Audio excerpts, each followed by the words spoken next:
안녕하십니까. 5월 29일 수요일 말씀 묵상 시작하겠습니다. 민수기 8장 1절에서부터 4절까지 말씀입니다. 제가 첫 그림으로 이스라엘의 여권 그림을 제시를 했습니다. 이스라엘 여권 앞에는 이렇게 등대의 그림이 그려져 있거든요. 여권의 맨 앞장의 그림이 이렇게 등대 그림인 걸 보면 이 사람들에겐 상당히 중요한 의미를 갖고 있는 것이라고 할 수 있겠죠. 도대체 이 등대가 어떤 의미를 가지고 있었는지에 대해서 우리가 오늘 한번 다루어 보고자 합니다. 그런데 실은 오늘 해석은 제 해석을 따르지 않는, 즉 반대하시는 분들이 있을 수도 있어요. 그렇기 때문에 제가 이런 해석을 하는 것에 대한 그 입장을 좀 밝히면서 이야기를 시작해 보고자 합니다. 저는 성경 해석을 할 때는 문맥을 따라야만 한다고 생각합니다. 앞서 문맥에서 12지파가 동일한 제사를 바치는 이야기가 길게 진행됐잖아요. 12지파가 이름만 다른데도 불구하고 일일이 그들이 뭘 바쳤다는 걸 다 써놓았죠. 왜 그렇게 했을까요? 그들은 서로 다르지만 동등한 지위를 가졌고 레위 지파의 세 집안도 다 다르지만 역시 하나님 앞에서는 동등하다라는 사실을 보여주는 것이라고 저는 봤거든요. 그리고 이런 해석에 대해서는, 즉 어제 본문의 해석에 대해서는 동의하시는 분들이 많습니다. 그런데 오늘 본문은 조금 어려움이 있어요. 여호와께서 또 모세에게 말씀하여 이르시되 아론에게 말하여 이르라 등불을 켤 때에는 7등잔대 앞으로 비추게 할지니라 하시매 아론이 그리하여 등불을 등잔대 앞으로 비추도록 켰으니 여호와께서 모세에게 명령하심과 같았더라.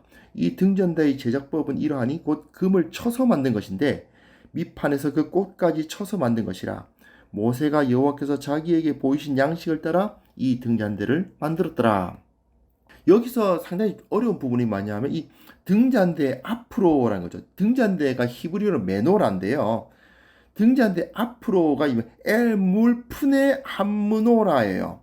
푸네가 이제 얼굴을 의미하는 파님의 변형입니다. 그러니까 푸네 함무노라 하면은 이제 그 등대의 얼굴 이런 뜻이에요. 그 등대의 얼굴. 근데 얼굴이라의 푸네라는 말이 앞이라는 의미로 해석이 가능합니다. 그래서 이것을 그 등잔대 앞으로라고 이제 해석을 했어요. 그런데 이거 좀 이상하죠. 왜냐하면 등잔대라는 것 자체가 앞뒤가 있는 구조가 아닙니다. 등잔대 위에다가 또 불을 붙이는데, 아니 등잔대에서 빛이 나가는데 어떻게 등잔대 앞을 비출 수가 있죠? 좀 번역이 어색하지 않습니까? 게다가 이것을 진설병상을 비추게 하라는 의미다 이렇게 해석하고 있는데, 저는 정말 그거는 받아들일 수가 없는 게 진설병상에 대한 언급 자체가 없어요, 본문에. 그리고 등잔대에 무슨 반사판이 달려 있어가지고 진설병상을 비추게 한다? 이건 좀 이해가 안 됩니다. 등잔대라는 게 이렇게 생겼거든요. 그 7개의 등잔을 이렇게 높이가 똑같이 한 뿌리에서 나온 나무처럼 이렇게 만들어져 있죠. 평면입니다. 도대체 어디가 앞일까요? 이건 좀 곤란하지 않습니까? 그리고 이제 등잔대의 위치를 보시면 이렇게 되어 있는데요. 이게 이제 등잔대죠. 이게 진설병상입니다. 그러니까 진설병상을 비추라는 의미다라고 해석하려면 여기서 빛이 나와서 여기를 비추게 하라 이런 말인데, 그런 의미가 되려면 여기 반사판이라도 달려 있어야 되잖아요. 이게 이상한 거죠. 이런 해석은 저로서는 이해할 수가 없습니다. 성소 전체가 등잔대에 의해서 비춰지는 거지 진설병상이란 말도 없는데 진설병상을 비추라는 의미다라고 해석하는 것은 이해가 되지 않습니다. 제가 볼 때에는 푸네 함무노라 등잔대 얼굴이라는 것은요, 등잔대 윗부분이라는 의미라고 보는 것이 더 맞다는 거죠. 등잔대 앞이 아니라 등잔대 위라고 번역하는 것이 옳다라고 봅니다. 왜냐하면 여기 보시면 2절에 등불을 켤 때에는 7등잔을 등잔대 앞으로 비추게 할지니라 이렇게 본문이 되어 있는데요. 아론이 등불을 켠다라고 했을 때 이 켠다라는 말이 그 히브리어는 알라입니다. 알라, 올린다란 말이에요. 올린다. 즉 이 등잔대가 한 덩어리가 되어 있는데 그 위에다가 조그마한 그릇에, 그러니까 물론 금으로 만들어져 있겠죠. 조그마한 금 그릇에 심지를 넣고 거기에 올리브유를 담아 놓은 그 등잔을 하나씩 올렸을 거라고 생각하는 것이 더 적절합니다. 즉 등잔대 위에 올리브유와 심지가 놓인 등잔을 올린다. 그렇게 해석하는 것이 제가 보기엔 맞다고 생각해요. 즉 등잔대의 얼굴이란 여기가 바로 등잔대의 얼굴이라고 제가 생각하는 겁니다. 왜냐하면 이 등잔대가 하나로 되어 있고 사람의 얼굴이 제일 위잖아요. 즉 윗부분이 바로 얼굴인 겁니다. 이 프네함 문호라는 이 등잔대가 도대체 어디가 앞입니까? 여기가 앞입니까? 여기가 앞입니까? 앞이라고 볼 수가 없고요. 그 등잔대의 얼굴에라고 번역하는 것이, 즉 등잔대 위에라고 번역하는 것이 훨씬 더 낫다고 보는 거죠. 자, 한번 이 생각해 봅시다. 자, 7등잔이 지금 언급되고 있습니다. 이때가 언제냐 하면요, 이 말씀이 주어진 때가 성막이 이제 방금 완성됐어요. 그리고 제사장들이 아론과 네 아들, 아직까지 그 두 아들이 죽기 전입니다. 네 아들이 제사장으로서 위임식까지 했습니다. 그리고 위임식을 치른 상태에서 7일 동안 그 성소 바깥으로 못 나가고 그 안에서 머물면서 정결 기간을 보내야 되는 때였어요. 이때에 이제 처음으로 등잔대에 불을 붙이는 거예요. 그런데 이때 중요한 게 뭐냐? 등잔대 앞을 비추냐 뒤를 비추냐 그게 중요한 게 아니고 그냥 등잔대 위에 불을 붙일 때에 7등잔에다가 불을 붙여라. 이게 중요하다는 겁니다. 물론 제 해석입니다. 자, 즉 하나만 켜면 안 되고 7개를 다 켜야 된다는 의미입니다. 이것을 한번, 이 그림을 한번 다시 한번 생각해 보십시오.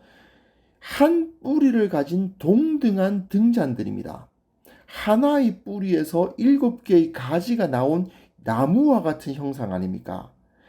그리고 7등잔은 전부 높이가 똑같아요. 물론 가운데 있는 녀석이 있고 양 가쪽에 있는 녀석이 있지만, 그러나 이들의 높이가 같다는 것은 무엇일까요? 위치는 다르지만 그 등급이 같다고 보는 것이 좋죠. 그리고 이 등잔대는요, 물론 저기 동그랗게 맨 위에 동그랗게 놓여져 있는 것은 아마 분리가 가능했을 겁니다. 그것을 분리해서 거기에 올리브유를 담고 심지를 놓아서 불을 켰을 거예요. 하지만 나머지 밑 받침을 이루고 있는 저 나무 형태가 되어 있는 이 큰 부분은 한 덩어리입니다. 만들 때부터 금 한 덩어리를 쳐서 만들었어요. 즉 그 금을 이쪽까지 따로 만들고 이쪽까지 따로 만들어서 이어 붙인 게 아니고 한 덩어리의 금을 가지고 쳐서 만들라고 기록되어 있습니다. 왜 그랬을까요? 이것이 하나의 12지파가 하나이듯 7등대도 하나죠. 즉 하나라는 사실, 모두 다 가지가 뻗쳐져 있어서 서로 다른 위치에 있을 수는 있으나 이들은 모두 하나다라는 것을 강조하는 것입니다. 앞에서 어제 본문에서 12지파가 모두 다 예물을 바쳤는데 그들의 예물이 다 똑같음에도 불구하고 그냥 이하동문 해버리지 않고 일일이 다 기록해 주는 이유는 그들이 모두 동등했다라는 사실을 강조하기 위함이었다면, 그 사실이 이 성소 안에 있는 그 성소 안의 이 등대를 통해서 온전히 나타나고 있었다는 거죠. 이들은 모두 하나다. 그렇기 때문에 아론이 불을 붙일 때에도 하나만 켜면 안 되는 거예요. 반드시 7개를 다 켜야 되는 겁니다. 그것을 통해서 이스라엘 모든 지파들이 그 각자가 다 빛의 역할을 감당하는 것을 상징적으로 보여주는 거죠. 저들의 뿌리는 다 같으니까요. 나뉜 것처럼 보이지만 7개로 보이지만 하나였던 등대처럼 12지파로 나뉜 것처럼 보이지만 사실은 우리는 하나다라는 것을 강조하고 있는 거죠. 결국 이 등대는 교회론과 같은 그 메시지를 주고 있습니다. 다르지만 동등한 지체들이라는 것입니다. 그래서 교회는 이스라엘이 그러했듯이 교회는 모두 다 다르지만 각자의 빛을 가지고 빛의 역할을 감당해야만 되는 것이죠. 왜요? 우리는 전부 다 하나입니다. 그렇게 우리는 하나이기 때문에 소수의 몇 사람이나 몇 교회만 이제 불을 켜면 안 되는 거예요. 7등대에 다 불이 켜져야만 하듯이 빛이 많이 필요하지 않다 싶으니까 7 중에 하나만 켜도 충분하겠네. 아이고 올리브유 아까우니까 안 된다는 겁니다. 무조건 7개를 다 붙여야 됩니다. 그와 마찬가지로 빛의 사명은 소수의 몇 사람에게만 맡기거나 또는 소수의 몇 교회에게만 맡길 수가 없다는 거죠. 물론 다 다른 형태와 다 다른 섬김이 있겠지만 그들은 모두 그 빛의 역할을 감당해야만 됩니다. 그리고 이 7등잔이 하나의 뿌리에서 나오지 않습니까? 그 하나의 뿌리에서 나온 7등잔에 불이 꺼진 등잔이 있을 수 없듯이 교회는 결코 불이 꺼져서는 안 된다는 것을 우리가 묵상해 볼 수가 있습니다. 혹시 우리 가운데 나 하나쯤이야 하는 마음 가지신 분 혹시 없으십니까? 교회는 모두 한 뿌리를 가진 공동체입니다. 나 하나쯤 빛을 안 내도 되겠지. 안 됩니다. 한 몸이기 때문입니다. 한번 생각을 해 보십시오. 몸 중에서 한 부분이 제대로 역할을 안 하면 얼마나 힘듭니까? 수많은 지체들 중에서 손가락 하나, 발가락 하나가 잘못되면 얼마나 큰 어려움을 겪습니까? 나 하나쯤이야 라는 생각은 절대로 안 되는 것입니다. 우리 몸 가운데 어느 한 장기가 기능하지 않으면 그 몸 전체가 큰 어려움에 빠지는 것과 같이 우리는 모두 하나이기 때문에 그 각자의 그 불빛을 들고 각자의 등대를 들고 그 빛을 세상에 비추어 나가야만 되는 것입니다. 그리고 내가 처한 위치가 어디든지 간에 우리는 동등합니다. 내가 어떤 사역을 감당하고 있고 내가 어떤 모습으로서 주님을 섬기고 있든지 간에 우리는 모두 동등합니다. 내게 하나님께서 주신 은사가 그러므로 결코 낮지 않다, 천하지 않다는 사실을 깨달으시고 온전히 하나님께서 주신 은혜 가운데서 그 내게 맡겨진 그곳에 빛을 던지는 우리 모두가 되었으면 합니다. 하나님 아버지, 주님께서 저희들에게 은혜를 베풀어 주시고 우리가 빛으로서의 사명을 온전히 감당하게 하여 주시옵소서. 단 하나의 등대도 불이 꺼진 것이 있을 수 없었던 것처럼 우리 모두가 다 동일한 자로서, 동등한 자로서, 다르지만 동등한 지체로서 이 세상 가운데 빛을 던지는 사역을 온전히 감당하는 자들 되게 하여 주옵소서. 예수님의 이름으로 기도합니다. 아멘.